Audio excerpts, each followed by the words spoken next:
देख रहे हैं सिटी इंडिया न्यूज चैनल, हक की आवाज।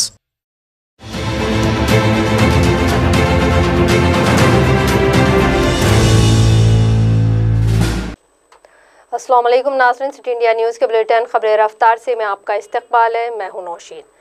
नाज़रीन, रियासती कौमी बैनुल-अक़वामी खबरों पर तेज़ी के साथ डालते हैं एक नज़र। दारुल-हुकूमत दिल्ली में मुसलसल चौथे रोज भी हफ्ते को कोरोना वायरस के रिकॉर्ड 5000 से ज्यादा नए केसेस सामने आने के बाद मुतासरा अफराद की तादाद बढ़कर 3,86,000 से तजावुज कर चुकी है। और तशवीश की बात यह रही कि मरीजों की सेहतियाब होने की शरह में कमी देखी जा रही है, जिसकी वजह से एक्टिव केसेस में इजाफा हो रहा है।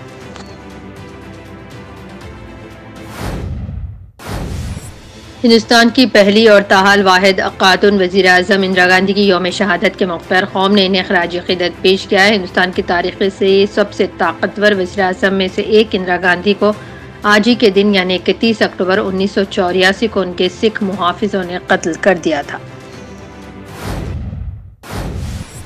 मध्य प्रदेश की कमलनाथ हुकूमत में वजीर रहे कांग्रेस के रुकन असेंबली उमंग संघार की तरफ से इल्जाम आयद किया गया है कि बीजेपी के रुकन राज्यसभा ज्योतिरादित्य सिंधिया ने इन्हें 50 करोड़ रुपए और ओहदे वजारत का लालच दिया था। इस इल्जाम के बाद सूबे की सियासत में हलचल पैदा हो गई और कांग्रेस बीजेपी और ज्योतिरादित्य सिंधिया पर हमलावर है। मध्य प्रदेश के साबिक वज़ीर और पार्टी के सीनियर रहनुमा दिग्विजय सिंह ने कहा कि ज्योतिरादित्य सिंधिया को इन इल्जामात पर जवाब देना चाहिए। बिहार के असेंबली इंतखाबात के लिए जन अधिकार पार्टी के इंतखाबी जलसे के दौरान पप्पू यादव का स्टेज मुनद्दिम होने के हादसे में उनके हाथ की हड्डी टूट गई है। कई अफराद इसमें जख्मी हुए हैं।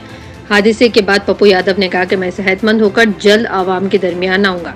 जलसे से खिताब करने के दौरान स्टेज पर हुजूम जमा हो गया था। ज्यादा वजन के बायस स्टेज अचानक मुनहदिम हो गया।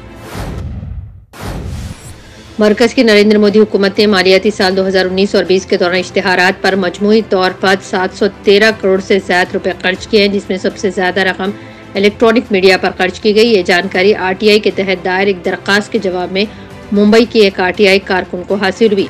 आरटीआई कारकुन जतिन देसाई ने बताया कि मालूमात के मुताबिक मरकजी हुकूमत ने मीडिया में सिर्फ तशहीर के लिए एक ही दिन में तकरीबन 1,95,00,000 रुपए खर्च किए।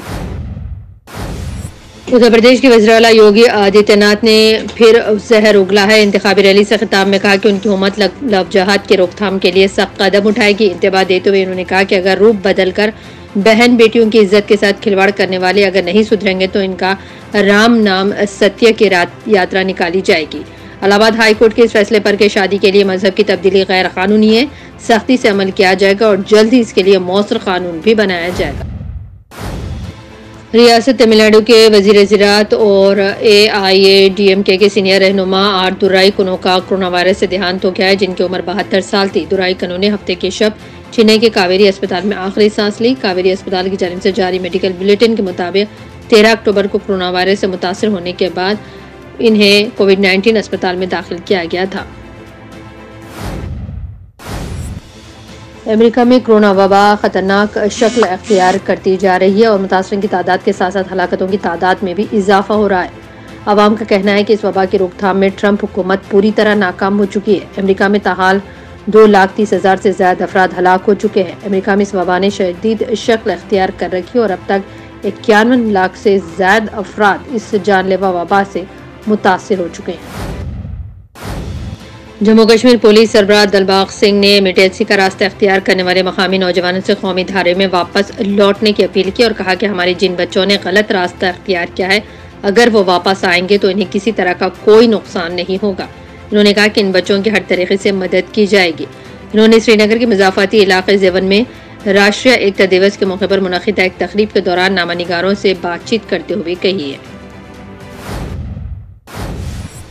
सऊदी अरब में सेहत के सख्त प्रोटोकॉल के बाद अमल दरामद करते हुए उम्रा मनासिक की अदायगी के तीसरे मरहले का आगाज आज इतवार से हो रहा है। आज से शुरू होने वाले उम्रा मनासिक के तीसरे मरहले में बैरून मुल्क से भी मोतमरीन शिरकत कर रहे हैं।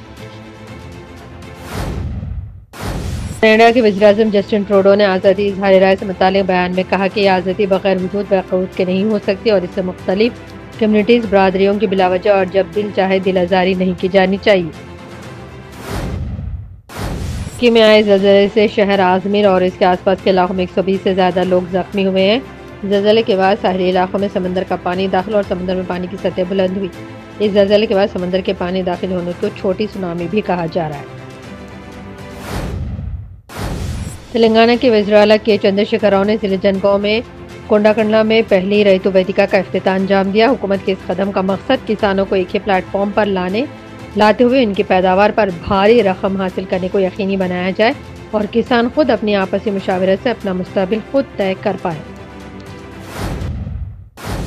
सदर फ्रांस एमेनुअल मैक्रोन का कहना है कि वो गुस्ताखाना खाकों के हवाले से वो मुसलमानों के जज्बात को समझते हैं जो पैगंबर इस्लाम सल्लल्लाहु अलैहि वसल्लम के कार्टूनों की नुमाइश पर रिश्ता हुए, लेकिन ये गुस्ताखाना खाके हुकूमती प्रोजेक्ट नहीं और ना ही इनको सरकारी हिमायत हासिल है। उन्होंने मजीद कहा कि वो जिस बुनियाद परस्ती के खिलाफ निबर्द आज़मा होने की कोशिश करें वो तमाम लोगों को, खास तौर पर मुसलमानों के लिए खतरा है। खबर रफ्तार की में फिलहाल इतना ही। मजीद अपडेट्स के लिए आप देखते रहिए सिटी इंडिया न्यूज़, हक़ की आवाज़। नौशीन को इजाज़त, अल्लाह हाफिज़।